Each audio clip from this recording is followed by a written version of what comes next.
তোৰ অনুপস্থিতিত আজি মোৰ চহৰখন তেনেই উকা। কবিতাৰ কথা বৰ্ণিল কিশোৰ বৈশ্য, সংগীত ব্যৱস্থাপনা সঞ্জয় মেধি। তোৰ অনুপস্থিতিত আজি মোৰ চহৰখন তেনেই উকা।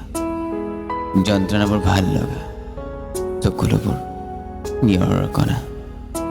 পাৰ্থক্য ইমানেই, নিয়ৰবোৰ জন্মৰে চেঁচা আৰু চকুলোবোৰ উত্তাপৰ পৰা চেঁচা আকৌ লুনিয়া। তোৰ অনুপস্থিতিত আজি মোৰ চহৰখন তেনেই উকা। কমাৰ্চ অথবা ৰাজগড়ৰ প্ৰতিটো পথেই সোঁৱৰাই দিয়ে জু তিনিআলিৰ চানাৱালাই আজি মোক সোধে, ককাই আজি বা কেইটা টোপোলা নিয়ে? অতীতবোৰ হুমুনিয়া এটা হৈ নাকেই মুখে সৰে। আধা মৰা সপোন মোৰ যন্ত্ৰণাত চিঞৰে। চানমাৰী ফ্লাইঅভাৰৰ শেষ সন্ধিয়া, হাতে হাত ধৰা, প্ৰশংসাৰে আলোকেৰে আলোকিত কৰা, আৰু যে কত কি দুয়ো দুয়োতে আপোন পাহৰা। দোহালি চকুৱে কথা পাতিছিল যেতিয়া, এই যে তোৰ প্ৰেমে সাহসী কৰাৰ পাছত তোক দিয়া প্ৰস্তাৱৰ উত্তৰ তই কৈছিলি, ধেত পাগল, তই মোতকৈ সৰু হবি।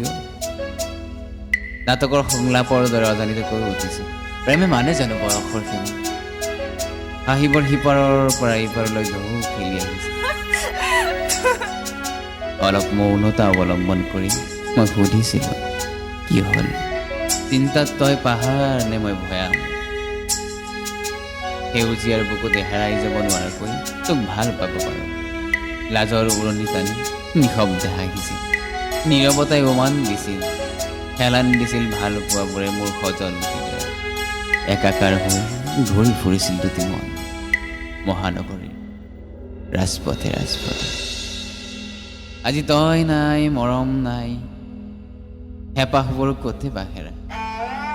হয়, তোৰ অনুপস্থিতি আজি মোৰ চহৰখন তেনেই উকা, তেনেই উকা।